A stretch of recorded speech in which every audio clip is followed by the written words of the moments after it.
This is Studio 809.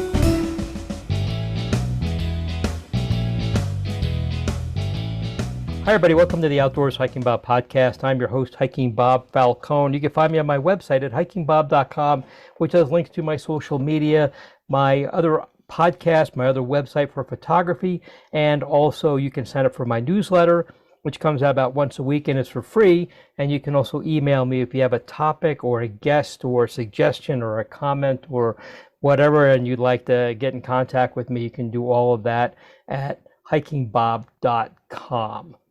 Today we have a guest from down in Canon City. It is Ashlee Sack from the Fremont Adventure Recreation, and you are the event and administrative coordinator. Do I have that right, Ashlee? That is correct. Very good. Great. So we've talked a lot on this podcast about hiking down in the Canon City, Fremont County area. My co-host Kevin likes to hike down in the Oil Well Flats area, and I've hiked down some of the trails down in there. But I don't think we really know or we haven't talked here about the big picture about what you all are doing down there. So I guess this is the chance to find out whether it's good. When I had a little chat with you about 2 months ago, you were telling me all this stuff, and I'm like, why don't I not know about this? So I guess I'm going to get educated on stuff, if nothing else, and so will everybody else here. So let's start off with the basics. What is the Fremont Adventure Recreation?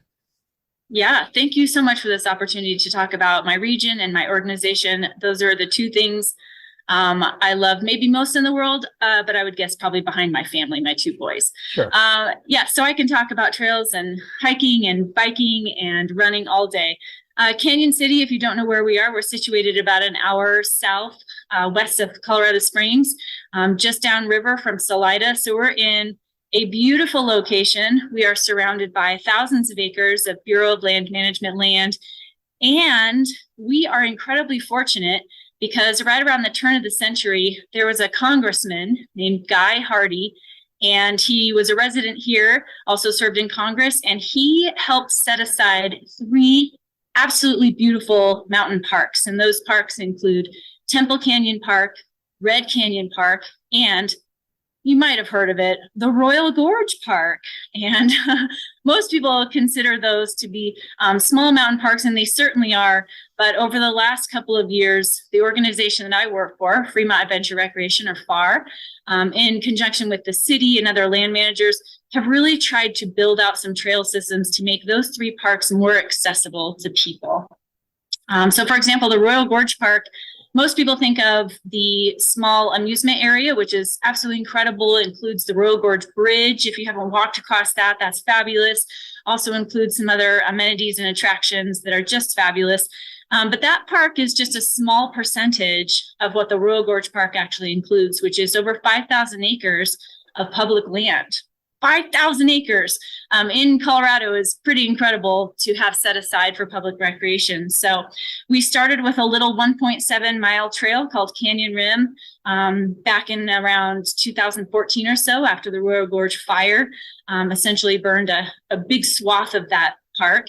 And we thought, gosh, if this 1.7 miles is a hit, if people really like exploring this area, maybe we'll build more. So it turns out people did love it, and it offers some of the most incredible views in the state. So we now are up to 20 miles of trail just at the Royal Gorge Park alone.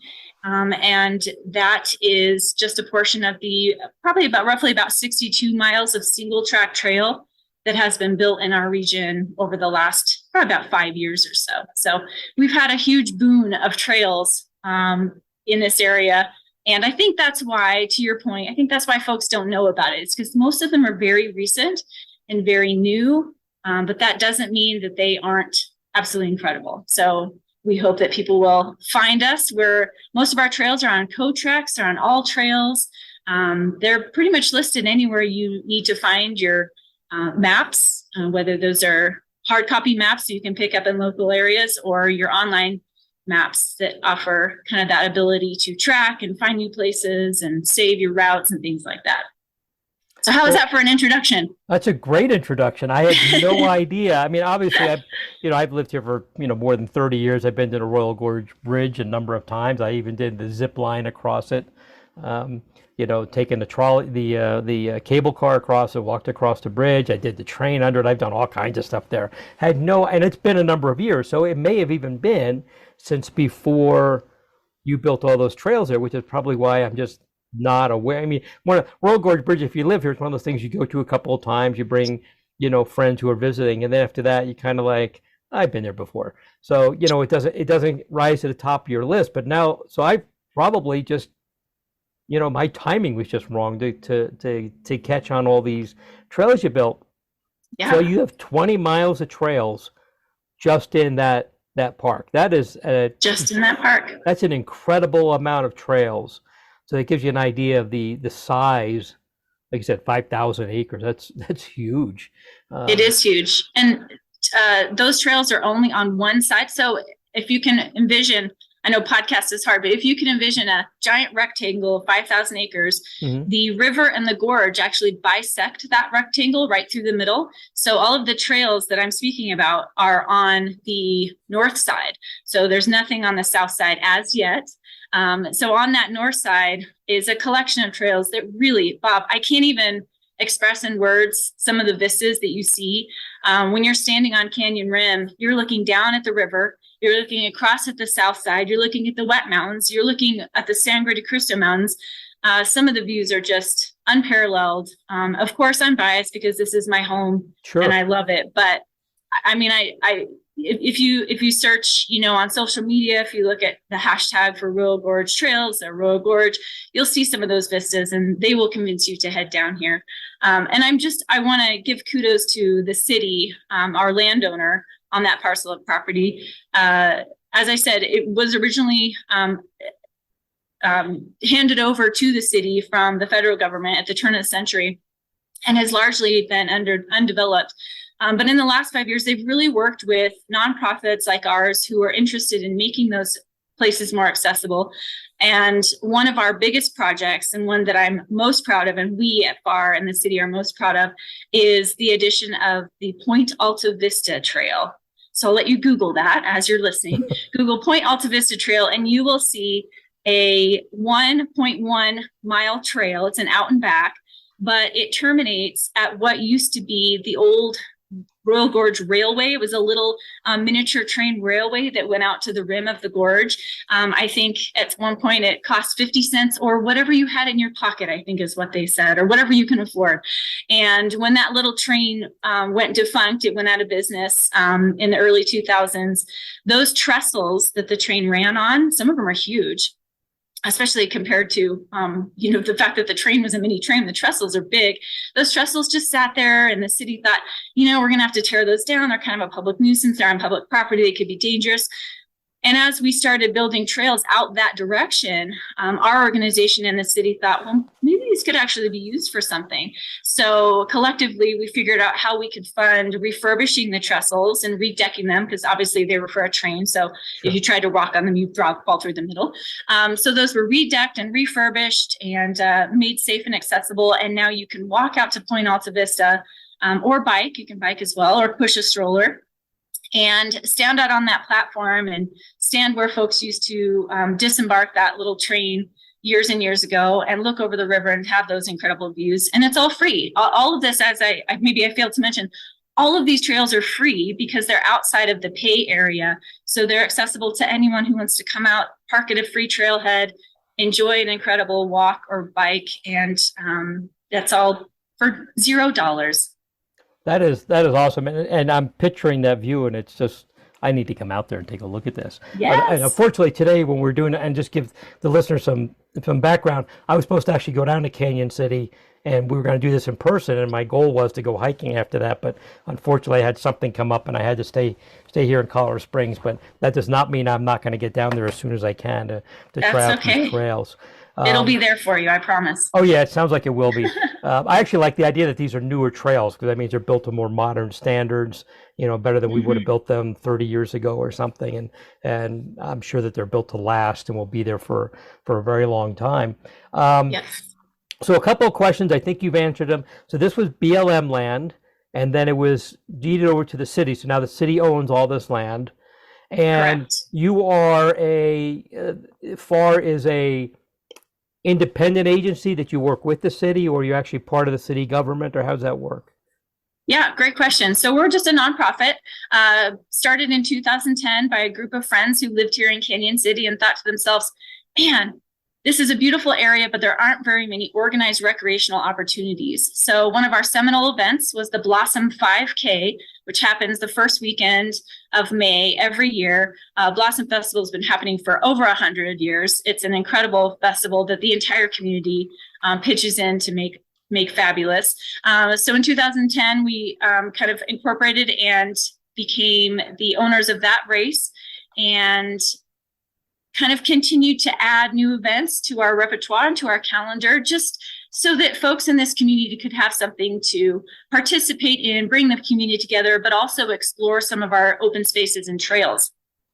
We then merged with the Lower Arkansas Mountain Biking Association, or LAMBA, right around that time. And that brought on one of our amazing board members, Brian Ledoux. He's an engineer by trade, but he is a trail master by hobby.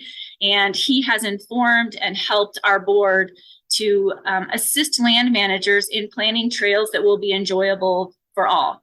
So we have assisted the city and BLM and collaborated with them because we're trail users. A lot of us are trail runners. A lot of us are mountain bikers. Almost all of us hike with our kiddos and enjoy being out on public lands in our free time. So sometimes it just takes a group of people to say to a land manager, hey, we would really love to see XYZ. Is that something we can help you with? Can we help put feet on the ground? Can we put a little elbow grease and maybe some funding into making this project happen? And more often than not, land managers who are strapped for cash and time, resources as it is, say, absolutely, let's collaborate and make this happen together. So that's where a lot of our projects have come from, is just a group of citizens, which is what our board really is, saying this would be important to us. We would like to help. How can we make this happen? And then we make it happen. So that includes, you're speaking about Oil Well Flats. That's a BLM land managed property about 7 miles north of Canon City. And that's one of our seminal trail systems. I think that one was about 13, 14 miles of incredible trail, from Anticline down near the bottom to Move Over, which is a technical trail, to Island in the Sky, which I think you've probably done, and just is top of the list for amazing trails in this community. So as we continue, as FAR continues in the future, we continue to host events for everyone from trail runners to mountain bikers. And then we also continue to assist our land managers in creating and maintaining these trail systems. And really our mission is just to bring folks in our community to outdoor recreation. So whether that's hosting an event, whether that's creating a meetup, whether it's having a running club that meets weekly and introduces people to new trails, we're up for it. So we feel very fortunate to have been a part of this community for over a decade, and we're just looking to the future to see how we can get people responsibly engaged with public spaces and preserve and steward these places for our children and future generations. That's awesome. I'm looking, as you were talking, I was bringing up Cotrex, and I'm looking at the Royal Gorge Park, and I see that big rectangle you're talking about. Then there's the other park down here. I think it's called the Temple, you said. Temple Canyon Park. Yeah. Temple Canyon Park. I'm looking at that. And I've done some of the trails in that area, usually a little further south. The Stultz Trail, East Bear. I've done some of the trails there, Newland Creek. I've visited a lot of the trails there, but I just have somehow, and it's just my fault. I've done the Lion Canyon Trail, some really nice trails you have down in there, but somehow I have missed some of these trails that you guys have been building. I've done some of the trails that come off of Skyline Drive, and I'm looking at that right now. I've done some of the trails there, and I've got some friends who just bought a house down there, so I think I'm going to be spending some time with them and doing some of the trails down there. Yeah. So I see the Royal Gorge Park, and it's just like you described it, a big rectangle. Everything is on the, I would call it, for people who are traveling, the Highway 50 side of the canyon. So if you were to build trails on the other side of the canyon, and I'm looking at that going, how would you get in there? And I've done the train that comes into, come from town and goes out and come back. Would you go around it, or would you utilize the Royal Gorge Bridge to have people access that? What are your plans? I'm sure people are asking, how do you get to the other part of it? How do you, Yeah. it's like the chicken and egg. Why do we cross on the road? How do you cross the canyon? If you're going to build, because there's a lot of land on that south side that just looks like it's ripe for trails. It does. Yeah. And you're kind of touching on a topic that is really important to us in the trail building community, and that's trail sustainability, trail density, and preserving, and more of the conservation end too. So I know we kind of all look at that south rim with stars in our eyes, but it's also important to remember that that's a wildlife corridor too. And we have a bighorn sheep population that's very sensitive, and so we're currently working with the Bureau of Land Management, which is the land manager for the surrounding parcel of property that's outside of that. That's called the Grand Canyon Hills.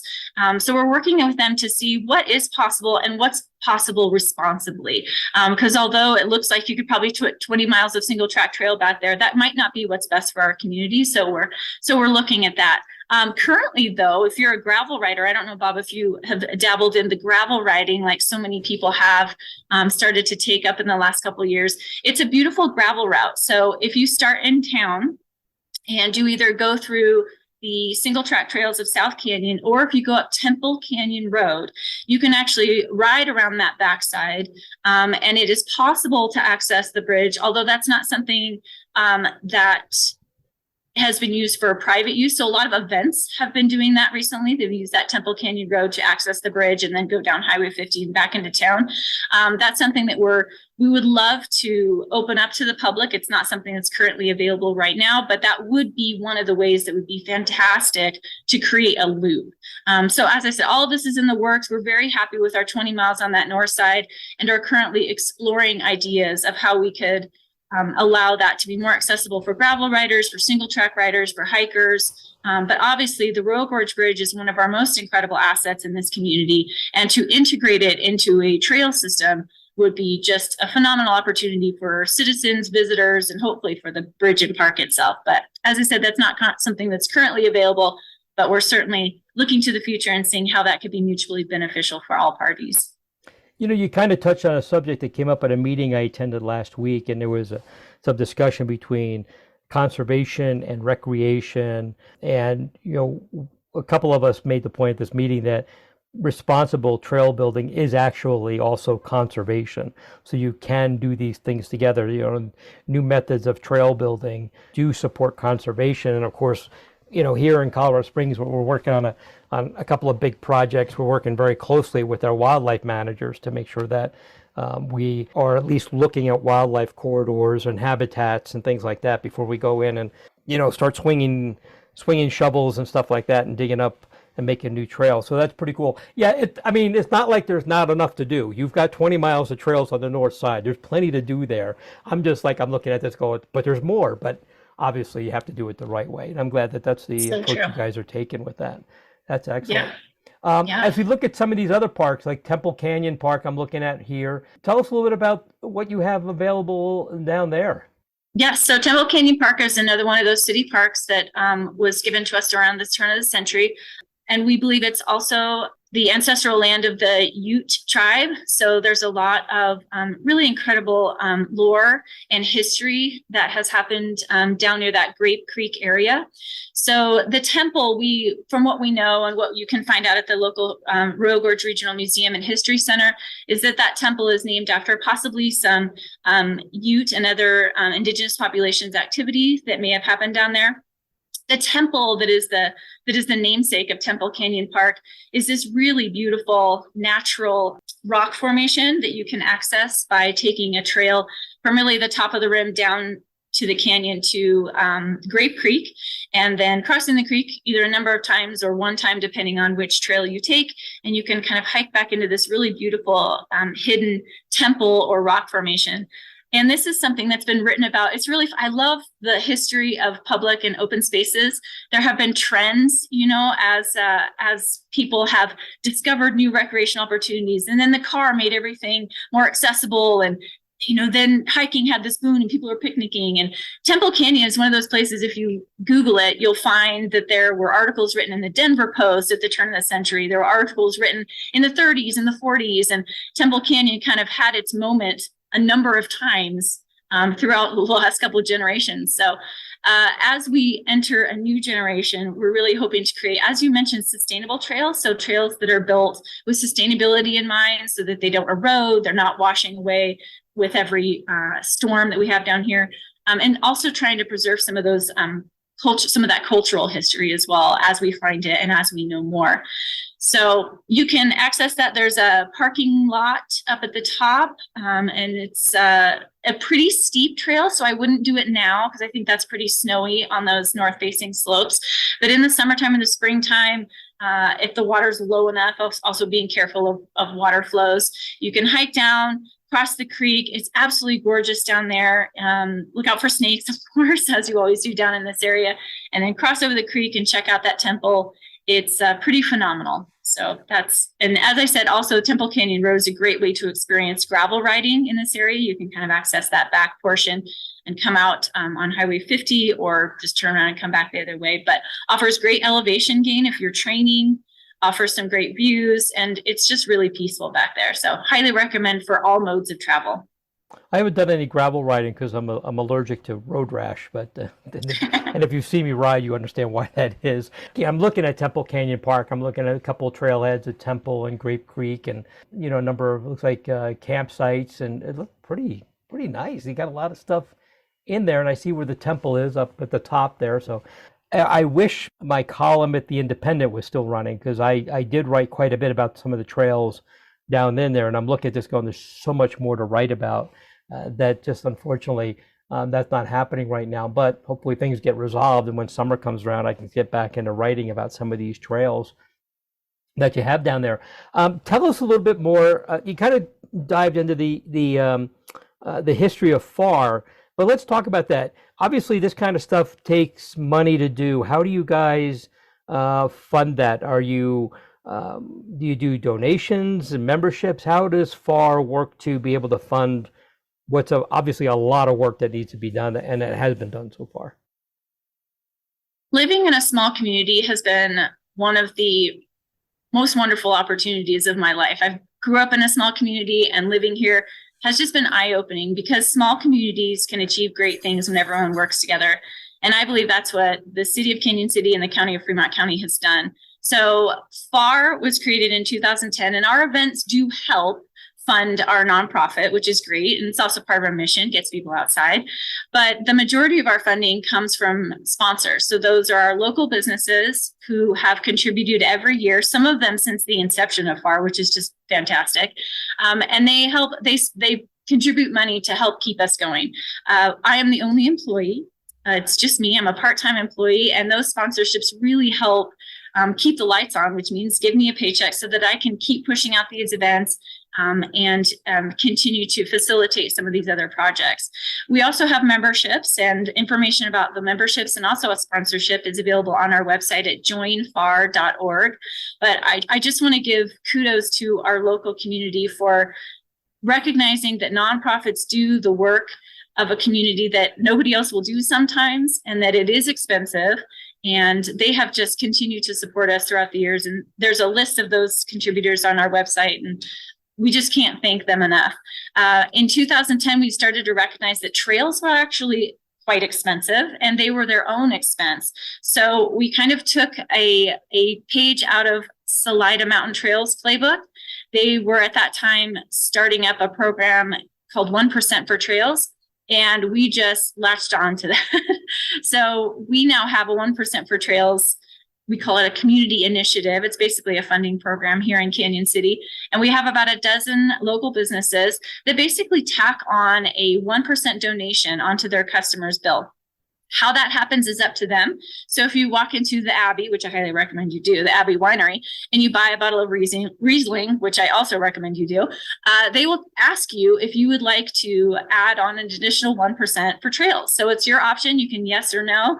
And then that money goes directly back to FAR specifically for trails. So we put that into signage. We put it into funding our trail builder. Steve Thomas has done an absolutely incredible job. Tony Boone historically has worked on some of our trails, and we've been lucky to have both of them.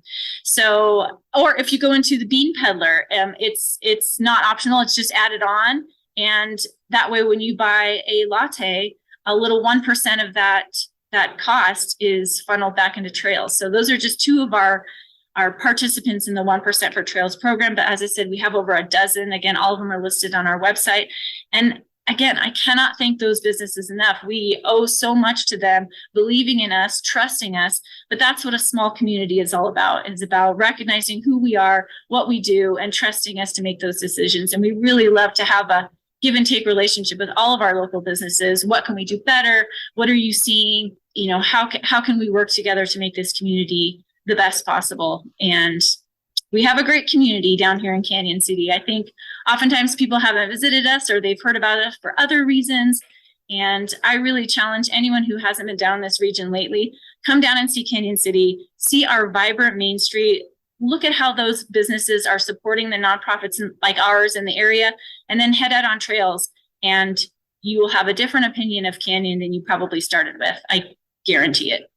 Well, every time I've driven through Cañon City, my impression of it was that it's a very thriving community, and for like you said, a very small town. I'm looking at the map, and it's like a dot on the map, but it's a very thriving community and has a lot to offer. The train was a fantastic ride. We took my mom down there and rode through there and had lunch, and she just enjoyed the heck out of it. And we've been to the Royal Gorge Bridge, obviously, and it's a gateway to so many other places, like you mentioned, the BLM land to the north and south of you there, where there's all kinds of trails, and mountain biking is very big in that area. So there's so much to do there, and it is a very thriving community. You don't get the feel like you do, unfortunately, with some other small towns that have really struggled. You get the impression that Cañon City is really, like you pointed out, really trying to, and it is succeeding at making itself very vibrant and thriving, and just really a great hub for some great recreation and history. I mean, the history down there, just the Territorial Museum and the history there is just a great place to go visit. So there's a lot going on. I have heard about the Abbey. My friends who just bought a house down there are wine connoisseurs, and they've spoken a lot about the wine that's down there. I'm not that much of a wine person. I drink whatever my wife tells me to drink, but otherwise, I and everything I've had has been wonderful. I don't know one from another, but everything I've had has been wonderful. So, there's a lot going on down there, and it's just incredible to see all this and how it's escaped my attention, and I'm sure probably the attention of a lot of other people listening to this podcast, because we're mostly, up here in the Colorado Springs area. I think you're going to see a lot of people want to come down there and check it out. I had another question about how you work with the local government. Do you get a lot of support from the city in terms of manpower, funding when these projects come up? How does that work with them? Do they lend you a couple of people and a backhoe or whatever you need to do some of this work? Absolutely, yes. And I am so proud, and I want to give 1,000 high fives to our city parks department. So, and I was actually joking with someone the other day, our city parks department is parks, forestry, and cemeteries. They do everything. They literally do everything. And as our trail systems have grown, that adds a lot of work to their plate. And they have just risen to the challenge. We now have a parks foreman. His name is Jesse. And I know he has undergone training. I know the other parks department employees have undergone training for how to work on trails. It is an entire separate study. It's an art and a science, and they have invested time and money into really becoming trails experts. And so I want to give props to them. And of course, they are land managers for those 3 parks that we talked about. So we have actually done less and less over the years. And they have picked up a lot of the work. So it used to be, 5-10 years ago, it would just be volunteer efforts going out there and raking trails. And now, we coordinate, and they said, well, we have all these trails done. We've prepped these for some events that are happening, and you guys don't have to worry about it. So that is just incredible that you can start taking a little of the work off of the nonprofits who are really struggling, especially right now, to find volunteers. And our city parks are inserting that into their budget. They're making sure that they're allocating the funds necessary for maintenance. And they're just doing an incredible job because, as I said, as you build trails and you open up public spaces to people, you do add a lot of work for those parks departments. I want to state that it also adds a workload to the local police department and first responders. So we've really tried to keep open lines of communication to those organizations too, saying, what are you seeing? How can we help? Is there education that we can do? We really push leave no trace so that we're not adding more, maintenance and cleanup costs as people are recreating those places and hopefully not trashing the place.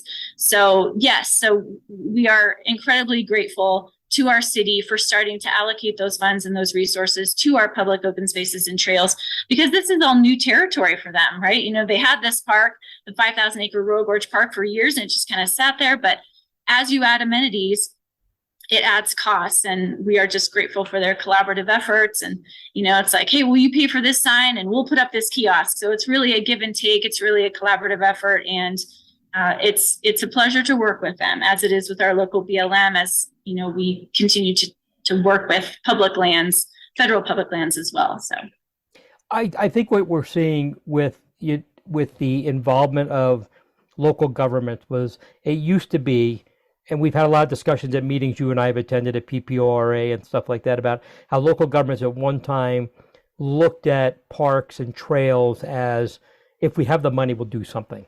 Now they look at it as a major economic driver. There was just a report that came out yesterday, I think it was the day before we were recording this, about how how many billions of dollars just in Colorado the outdoor recreation brings to communities. So now I think that's driven some of the communities to say, maybe we should just pay a little bit more attention to this, because it brings people in and they contribute to the local economy. Like a small town like Canon City, a lot of small towns are having are finding it difficult to keep people there and bring businesses there. And they're realizing, especially out here in the Western US, that recreation is how to do it. So I'm really happy to see that Canon City has realized that that's a major driving thing for them, and helped you, and like you said, take the load off the nonprofits and pick up some of the workload. And that's a really great, especially for a small town, to pick up on that and say, let's do something here.